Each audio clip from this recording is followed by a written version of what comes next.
Avez-vous déjà proposé votre aide à quelqu'un et qu'il vous réponde qu'il n'avait pas le temps? Avez-vous fini cette journée affalé sur votre fauteuil à vous dire mais qu'est-ce que j'ai bien pu faire aujourd'hui? Alors que vous avez fait une tonne de travail et c'est énorme et vous n'avez pas conscience. Avez-vous tout d'un coup, au bout de 2, 3 mois d'un projet, réalisé tout ce qui avait été fait, un peu comme si vous réveilliez d'un long sommeil et vous dire mais où on en est, mais pourquoi sommes-nous là? Vivez-vous des transformations dans votre organisation en vous demandant pourquoi ces transformations alors que vous pensez bien faire? Avez-vous réalisé ce plat complexe pour votre famille et réalisé que finalement ça avait été facile? Vous avez cru que le temps était passé à une vitesse folle alors que ça avait pris euh, plus d'1 heure. Et au contraire, cette omelette qu'il faut faire en moins de 5 minutes, elle paraît interminable parce que finalement vous n'arrivez pas à prendre tous les éléments et les ingrédients et ça devient complexe alors que ça devait être simple. Ce que je vous propose dans ces quelques minutes ensemble, c'est de venir avec moi dans mon petit vaisseau à arrêter le temps, qui est ici sur la Symbolique, qui pour moi est une plage en France, qui est mon refuge de ralentir le temps.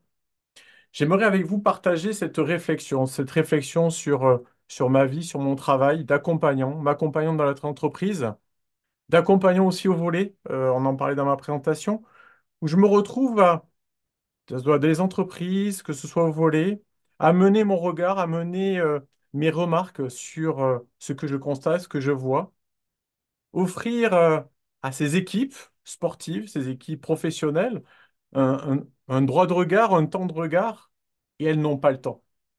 Elles veulent continuer à faire. Elles veulent continuer à faire comme elles faisaient avant. Ça marche comme ça, pourquoi faire différemment? Et je m'aperçois aussi, si je prends mon rôle d'accompagnant familial, hein, en tant que papa de Nathan et Camille, quand je prends le temps, quand je cherche à trouver le temps de leur transmettre quelque chose, quand je prends le temps de vouloir leur expliquer quelque chose à ma façon.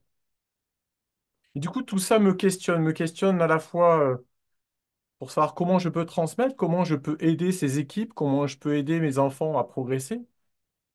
Mais ce qui m'étonne aussi, c'est de voir que finalement, quand j'essaie d'accompagner les personnes et que je n'y arrive pas, mais il y a des petits signaux que je n'écoute pas forcément. Mes émotions, des fois, je suis en colère avec mes clients.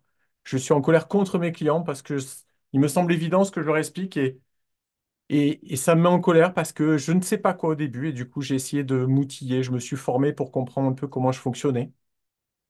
Et puis aussi, je me suis aperçu que au fur et à mesure que j'arrivais, que je pensais à apporter des solutions, apporter un regard, j'ai aperçu qu'en fait, et ça c'est, je dirais, depuis 6 ans, en fait, je me suis aperçu que je les embêtais plus qu'autre chose. Je venais apporter une solution, mais le temps que je prenais à ces équipes pour leur amener une solution est un temps que je leur faisais perdre. Et donc finalement, moi qui pensais être une sorte de sauveur, je suis au contraire quelqu'un qui rajoute du retard au retard. Et à côté de ça, j'ai mes prescripteurs à des moments où des personnes, les dirigeants du club, qui me demandent, fais progresser mon équipe. Je veux qu'elle gagne les matchs. Fais progresser l'équipe de mon projet. Je veux qu'on livre dans les temps. Et plus on m'imposait un certain rythme effréné à délivrer de la valeur ou à faire délivrer de la valeur, à livrer, hein, il y a un jeu de mots sur ça, délivrer ou livrer, mais c'est finalement, je vous propose là de vous poser la question, et vous dans tout ça? Peut-être qu'il y en a parmi vous qui écoutent et qui sont comme moi des accompagnants en entreprise. Quel rythme vous donnez à vous? Quel rythme vous autorisez? Et quel rythme pouvez-vous supporter ou faire supporter à vos équipes? Moi, c'est ce que mon corps m'a dit. Me l'a dit depuis une dizaine d'années.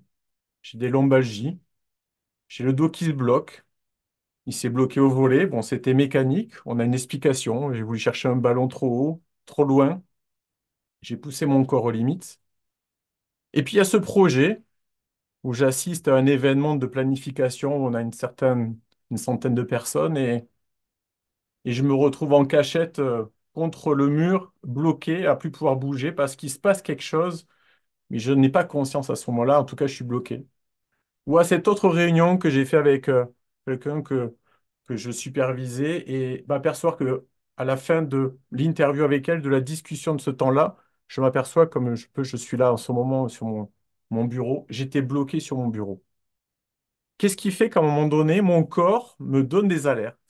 Mes émotions n'étaient pas forcément assez, ne reflétaient pas assez, j'étais pas assez à l'écoute de mes émotions. Et tout d'un coup, il y a un élément en plus, c'est que mon corps me donne des éléments de réponse. Ces éléments de réponse, c'est tout simplement que maintenant, je m'efforce, par des techniques que j'ai eues, notamment l'ANC, d'écouter mieux mon corps avant d'écouter mes émotions, puisque mon corps est le premier à faire l'écho de mes émotions. Mieux sentir ce qui se passe dans mon ventre, mieux savoir que tiens, il y a un truc qui se passe dans mon dos, dans mon bras, dans mes mains. Et me dire, mais s'il y a ça que je ressens, c'est qu'il y a quelque chose qui se passe, qui ne se passe pas correctement. C'est peut-être que ce qui se passe n'est pas ce qu'on attendait, et c'est peut-être moi qui en suis responsable. Et donc, du coup, ce que j'essaie de dire, c'est prendre ce temps d'être continuellement dans un, je dirais, un double rythme. Il y a un temps à vivre, il y a un temps à écouter, il y a un temps à refléter ce qui se passe dans mon corps, auprès de mes équipes, auprès de moi-même, et arriver finalement à dire que cette lenteur que je me offre à écouter mon corps est le meilleur moyen et le meilleur baromètre, thermomètre, indicateur pour dire ce qui se passe et la bonne chose qui se passe, parce que mon corps va bien. Donc, je vous invite à écouter votre corps, je vous invite à partager ça et à vous dire, est-ce qu'il se passe, ce qui se passe sur le terrain, est-ce que c'est bien aligné entre mes valeurs, mes pensées et les actions que je voudrais provoquer? Merci à vous.